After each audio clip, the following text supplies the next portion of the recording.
Okay, if you're an expat parent here in Dubai, you know there's one decision that can feel like it takes over everything: picking the right school curriculum for your child. It's a huge choice, and today we're going to break it all down together. I mean, let's be honest, this is the question that pops up at every dinner party or coffee morning, isn't it? British or IB? It feels like this massive, super complicated decision because, well, it kind of is. But I promise by the end of this, things are going to be a whole lot clearer. So let's do it. Let's just cut right through all the jargon.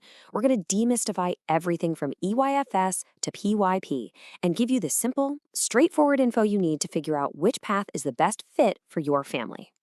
At its heart, this really isn't just about different subjects or textbooks. You should think of it as two totally different roadmaps for learning. One is like a clearly marked highway, It's focused on structure and going deep. The other is more of a scenic route, all about encouraging exploration, asking questions, and covering a lot of ground. Okay, think of this as your ultimate cheat sheet. Over on one side, you've got the British system. See the philosophy? Structure and depth. It's all built around very clear targets, and it leads up to these big, high-stakes exams like GCSEs and A-levels. Then on the other side, you have the IB, which is all about inquiry and breadth. The focus here really shifts to asking why and how, with way more continuous assessment during the journey, not just one giant exam at the end. So as you look at this, which one makes you think, that sounds like my kid? Do they really thrive with clear rules? Do they love that feeling of knowing exactly what's on the test? Then the structure of the British system could be an absolutely fantastic fit. Or is your child the one who's always asking a million questions, taking things apart to see how they tick, and loves exploring big ideas? Well, then the IB's inquiry-based style might be perfect for them. So how do these big ideas actually play out in the classroom day to day? Let's take a walk through the whole school journey, stage by stage, from those first little playgroup days all the way up to graduation. The differences really start right from the get-go.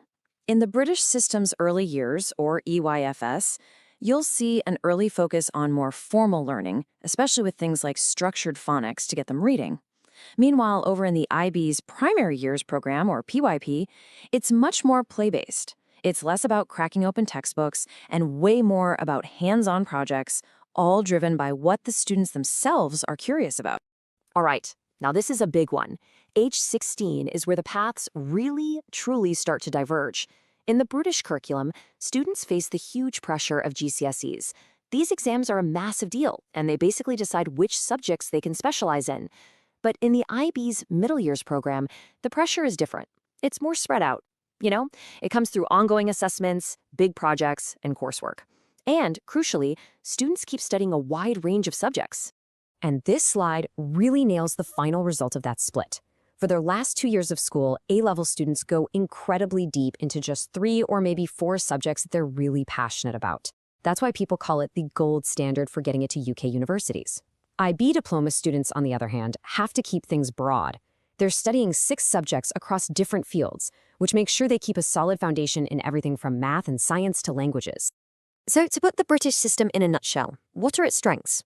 Well, it's recognized everywhere, it's got that clear structure, and it lets students specialize early in something they love. Now, the flip side, it is very, very exam heavy, and that can create a ton of pressure, sometimes from a really young age.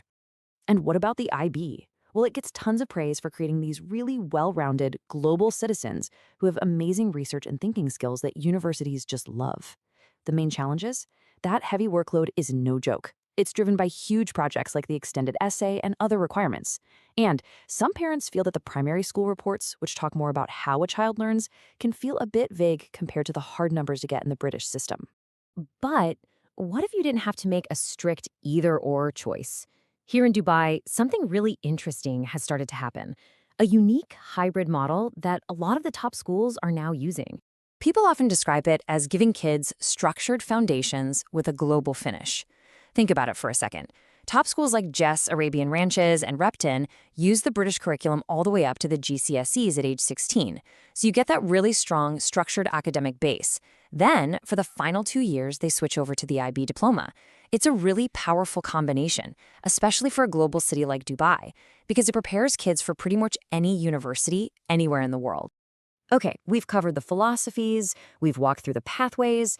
Now for the final and maybe most important piece, some real, practical advice to help you avoid one of the most common and frustrating mistakes that parents make.